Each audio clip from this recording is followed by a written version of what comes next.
Hey everyone, here comes the fourth video lecture of our carbohydrate series।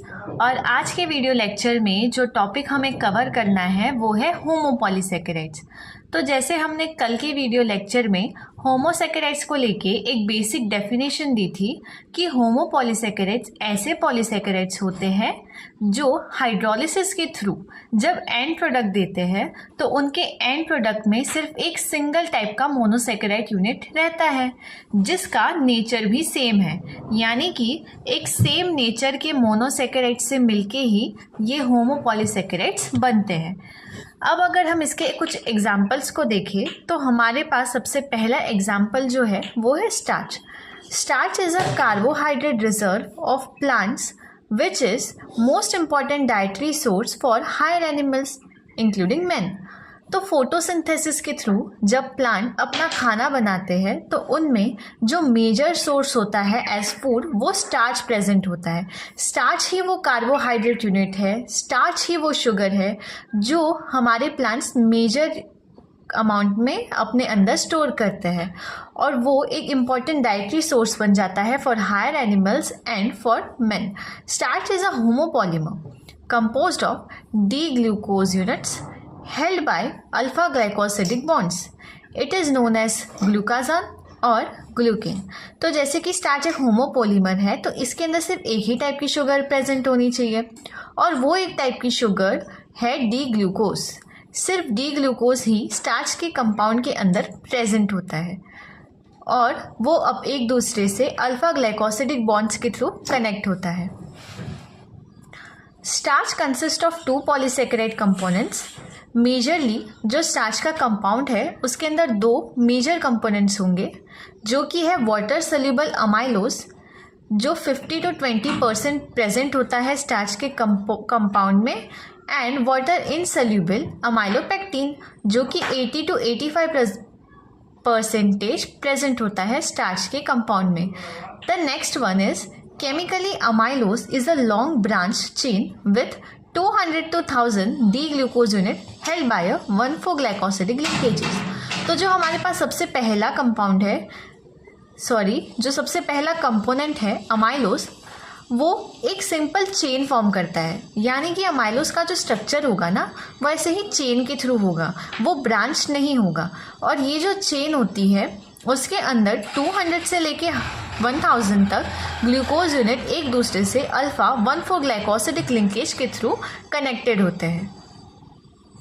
अब जो हमारे पास second component था जो स्टार्च का कंपाउंड फॉर्म कर रहा था वो है amylopectin. Amylopectin is a branched chain with alpha 1,6 glycosidic bond. तो जैसे कि स्टार्च एक होमोपॉलीमर है और उसके अंदर सिर्फ एक ही कंपाउंड एक ही शुगर प्रेजेंट है जो है ग्लूकोज, तो उसके दो अलग अलग कंपाउंड यानी कि अमाइलोज और अमाइलोपेक्टिन के स्ट्रक्चर में कोई तो डिसिमिलरिटी होनी चाहिए जो उन दोनों को एक दूसरे से डिफरेंट बनाती है। तो वो जो पॉइंट है ऑफ डिसिमिलरिटी वो है उनका लिंकेज। तो हमारे पास जो अमाइलोज था वो अल्फा 1,4 ग्लाइकोसिडिक बॉन्ड बना रहा था, जबकि जो अमाइलोपेक्टिन है वो अल्फा 1,6 ग्लाइकोसिडिक बॉन्ड बनाता है। और इसी 1,6 ग्लाइकोसिडिक बॉन्ड की वजह से जो अमाइलोपेक्टिन है उसका स्ट्रक्चर लीनियर नहीं होता, उसकी ब्रांचेज होती है, यानी कि इसके स्ट्रक्चर में बहुत सारी ब्रांचेस प्रेजेंट होगी। Amylopectin molecule containing a few thousand glucose units look like a branched tree, that is 20 to 30 glucose units per branch। तो हम ना अमाइलोपेक्टिन की जो स्ट्रक्चर है उसको कैसे डिफाइन कर सकते हैं, एक ट्री की तरह जिसमें बहुत सारे ग्लूकोज यूनिट एक दूसरे से ब्रांच होके कनेक्टेड है। और अगर हम अज्यूम करें ना तो 20 to 30 ग्लूकोज यूनिट एक ब्रांच पे हो सकते हैं। Now when it comes to the next point that is starches are hydrolysed by amylase. तो स्टार्चेस को तोड़ने के लिए, उनको हाइड्रोलाइज करने के लिए हमारे पास एंजाइम अमाइलेज हमें हेल्प करता है। दैट कैन बी पैनक्रियाटिक और सलाइवरी टू लिबरेट डेक्स्ट्रिन। तो स्टार्चेस अपने आप को हाइड्रोलाइज करके जो पहला प्रोडक्ट देंगे वो होगा dextrin and finally maltose and glucose units. तो जैसे कि हमारी बॉडी भी सिंपली स्टार्च को डाइजेस्ट नहीं कर सकती, वो स्टार्च को एब्जॉर्ब नहीं कर सकती। तो स्टार्च को हमें कुछ टुकड़ों में कट करना होगा और छोटे छोटे जो पीसेस में हम कट करेंगे तो जो सबसे लास्ट यूनिट होगा, सबसे स्मॉलेस्ट यूनिट होगा, हमारी बॉडी उस यूनिट को अपने अंदर एब्जॉर्ब कर पाएगी। तो उसी तरह जैसे स्टार्चेस को एंजाइम अमाइलेज ने हाइड्रोलाइज कर दिया तो उसने डेक्स्ट्रिन को लिबरेट किया। अब डेक्स्ट्रिन भी टूटेगा माल्टोज और ग्लूकोज की यूनिट में, जो कि है सबसे सिंपलेस्ट यूनिट जो हमारी बॉडी इजीली एब्जॉर्ब कर लेगी। Amylase acts specifically on alpha 1,4 glycosidic bond. तो जैसे कि हमने देखा कि स्टार्चेस के जो दो कंपोनेंट्स थे, that is amylose and amylopectin. तो जो अमाइलोज प्रेजेंट था वो वाटर सोल्यूबल था, राइट। तो वो वाटर सोल्यूबल इसीलिए था क्योंकि हमारा जो एंजाइम है वो 1,4 ग्लाइकोसिडिक लिंकेज को बहुत ही इजीली क्या कर देता है, हाइड्रोलाइज कर देता है। और इसी वजह से हमारे पास जो अमाइलोज है उसको हाइड्रोलाइज करना बहुत ही ईजी होता है और वो वाटर के अंदर सोल्यूबल होता है। If we see the structure of this would be our structure of alpha amylose, जिसमें हमने देखा कि दो ग्लूकोज के यूनिट्स एक दूसरे से 1,4 ग्लाइकोसिडिक लिंकेज के थ्रू कनेक्टेड है, राइट। अब जो दूसरा कंपोनेंट है दैट इज़ अमाइलोपेक्टिन। तो अमाइलोपेक्टिन एक ब्रांच स्ट्रक्चर फॉर्म करता है और वो 1,6 ग्लाइकोसिडिक लिंकेज बनाता है। तो जैसे कि ये हमारे पास एक सिंपल सी लीनियर चेन हो गई ग्लूकोज की और उसी तरह नीचे भी एक सिंपल चेन हो गई ग्लूकोज की। अब जो कार्बन नंबर 1 का यह OH ग्रुप होगा और जो कार्बन नंबर 6 का OH ग्रुप होगा उसमें से H2O का यूनिट क्या हो जाएगा, हाइड्रोलाइज्ड हो जाएगा। और जो ऑक्सीजन का कंपाउंड है, जो ऑक्सीजन का मॉलिक्यूल है वो हमारे पास ग्लाइकोसिडिक लिंकेज फॉर्म कर देगा। And this is how amylopectin structure looks like. Now when we talk about dextrins in detail, dextrins are the breakdown products of starch by the enzyme amylase or dilute acids. तो जैसे हमने previous point में देखा था कि स्टार्चेज अपने आप को हाइड्रोलाइज करके डेक्स्ट्रीन फॉर्म करते हैं। जैसे कि हमने देखा कि स्टार्च के हाइड्रोलिसिस के बाद हमें डेक्स्ट्रिन मिलता है, तो डेक्स्ट्रिन के टूटने के बाद भी हमारे पास कुछ इंटरमीडिएट्स होते हैं जो हाइड्रोलिसिस ऑफ स्टार्च के दौरान फॉर्म होते हैं।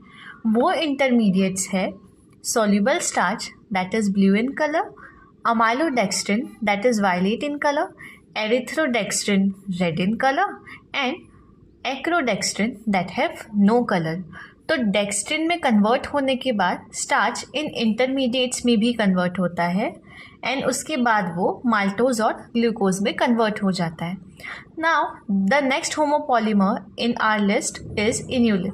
Inulin is a polymer of fructose i.e. fructosan.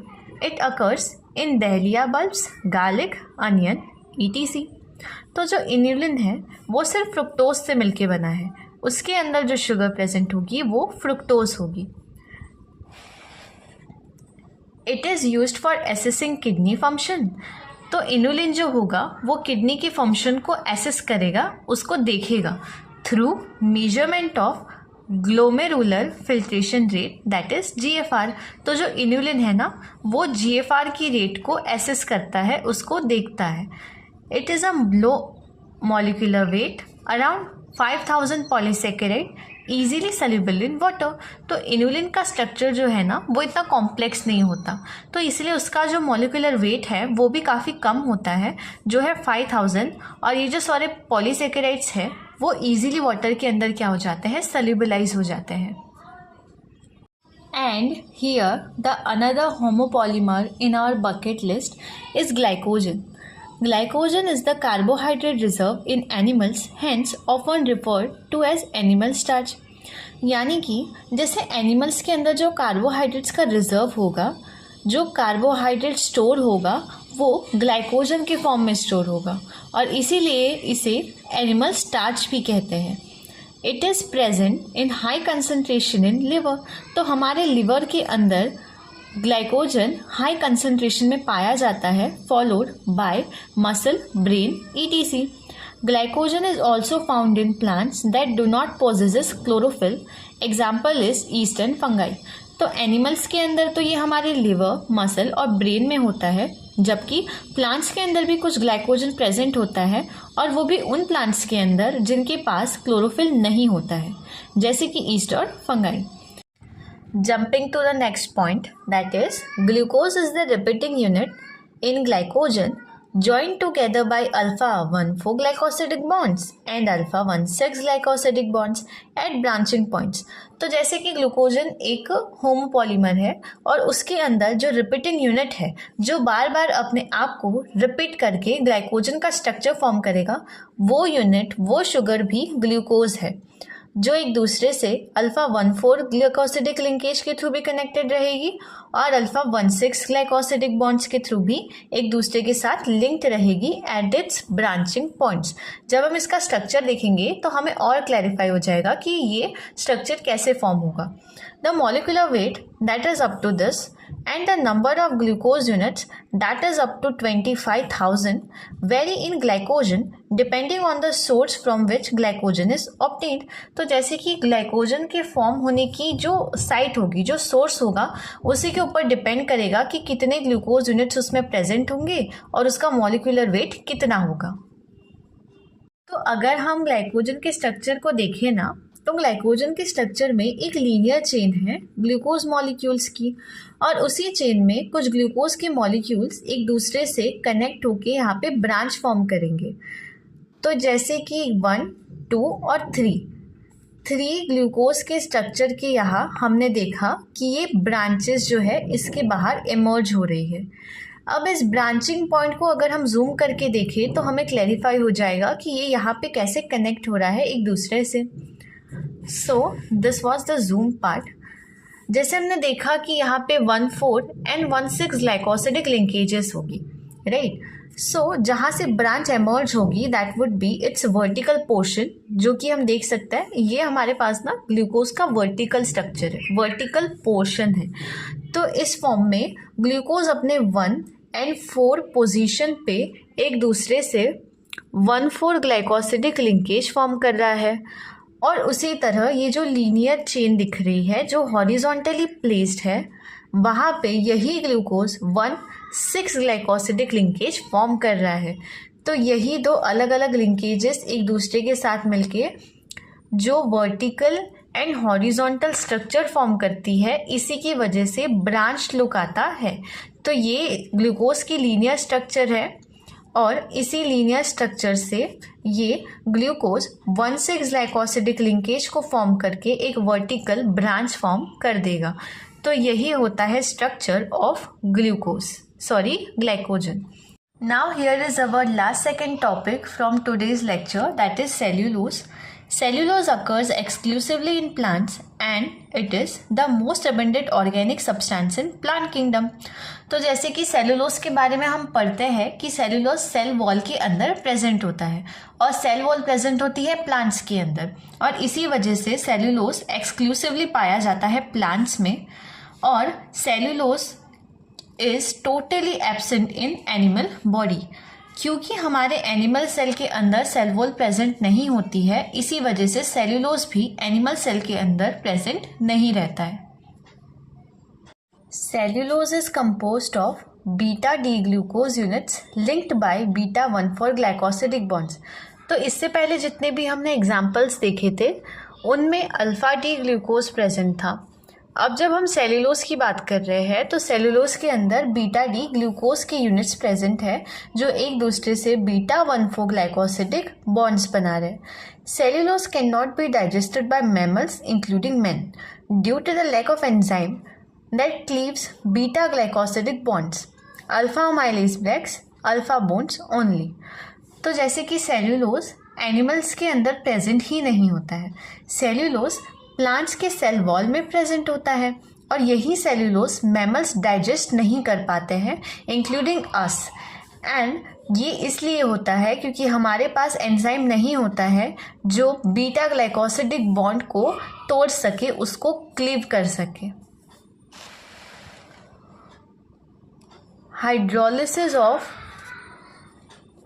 hydrolysis of cellulose yields a disaccharide that is cellobiose followed by beta D glucose। तो जब हम सेलुलोज को हाइड्रोलिसिस करेंगे तो जो हमारे पास सबसे पहला स्ट्रक्चर फॉर्म होगा, जो सबसे पहला एंड प्रोडक्ट आएगा, वो आएगा सेलोबायोस। तो सेलोबायोस के बारे में हम पिछले लेक्चर में बहुत ही डिटेल में जान चुके हैं। अगर आपको वो जानना है तो आप पिछले लेक्चर चेक कर सकते हैं। एंड इसी सेलोबायोस की फॉर्म करने के बाद जो लास्ट एंड प्रोडक्ट होता है, सबसे छोटा यूनिट, वो है बीटा डी ग्लूकोज। तो जब हम हाइड्रोलिसिस करेंगे सेलुलोज का तो पहले सेलोबायोस फॉर्म होगा और फिर बीटा डी ग्लूकोज मिलेगा हमें as the end product. It is a major constituent of fibre. तो जो हमारा सेल्यूलोज है ना, वो फाइबर का मेजर कंस्टिट्यूएंट है, उसी से फाइबर बना है। The non digestible carbohydrates. And क्योंकि सेल्यूलोज भी डाइजेस्टेबल नहीं है, हमारा जो फाइबर है वो भी अनडाइजेस्टेबल होता है। The functions of dietary fiber include decreasing the absorption of glucose and cholesterol from the intestine। तो डाइटरी फाइबर, जितना फाइबर हम अपनी डाइट के थ्रू लेते हैं जो हमारी बॉडी में प्रेजेंट होता है, वो क्या करता है कि ग्लूकोज और कोलेस्ट्रॉल का एब्जॉर्प्शन को कम कर देता है फ्रॉम इंटेस्टाइन। इंटेस्टाइन उतना एब्जॉर्ब नहीं कर पाती है जितना यूजुअली उसे करना चाहिए। Besides increasing the bulk of faeces, और जो फीसेस है उसका अमाउंट भी इंक्रीज कर देता है।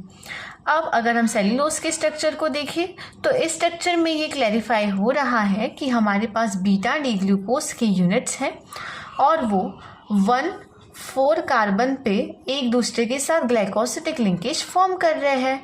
एक H2O का मॉलिक्यूल हमारे यहाँ से लिबरेट हो रहा है और ऑक्सीजन का जो मॉलिक्यूल है वो इसे कंबाइन कर रहा है। So this is the structure of cellulose. Now the list ends up with chitin. Chitin is composed of N-acetyl D-glucosamine units held together by beta-1,4 glycosidic bond। तो काइटिन के स्ट्रक्चर में हमारे पास जो कंपाउंड है जिससे काइटिन बनता है वो कंपाउंड है N-acetyl D-glucosamine, और इसके जो स्ट्रक्चर है वो एक दूसरे से beta-1,4 ग्लाइकोसिडिक बॉन्ड के थ्रू कनेक्ट होते हैं। It is a structural polysaccharide found in the exoskeleton of some invertebrate जैसे कि insects and crustaceans। तो काइटिन, जैसे कि हमें पता है, हमने पढ़ रखा है, काइटिन एक स्ट्रक्चरल पॉलीसैकेराइड है जो कुछ इनवर्टिब्रेट्स है जैसे कि इंसेक्ट्स और क्रस्टेशियंस, उनके एक्सोस्केलेटन के ऊपर पाया जाता है। अब इसके स्ट्रक्चर को हम एक बार देख लेते हैं ताकि हमें थोड़ा सा आइडिया आ जाए कि काइटिन कैसे दिखेगा, उसका स्ट्रक्चर कैसा होगा। So this is the structure of chitin. तो सिंपली अगर हम इसे देखें तो ऊपर जो एक लीनियर चेन फॉर्म हो रही है उसमें सिंपली बीटा ग्लूकोज की 1,4 ग्लाइकोसिडिक लिंकेज को दिखाया गया है। तो इस चेन में तो ग्लूकोज 1,4 ग्लाइकोसिडिक बॉन्ड फॉर्म हो रही है और यहाँ पे हमारे पास जो नंबर 2 कार्बन है उसके नीचे हमारे पास N एसिटाइल ग्रुप जो है वो जुड़ा हुआ है, और इसी तरह हर ग्लूकोज यूनिट के साथ ये N एसिटाइल ग्रुप जुड़ा है। और यही जब N टाइम्स हम करेंगे, N टाइम्स ये लंबा स्ट्रक्चर जब वो फॉर्म करेगा तब वो काइटिन को रिप्रेजेंट करेगा। So here is the end of this lecture. Hope you guys like it. Do subscribe our channel and stay tuned for the next lecture. अगले लेक्चर में हम जो टॉपिक करेंगे वो होगा हेट्रोपॉलीमर्स। Okay, bye everyone.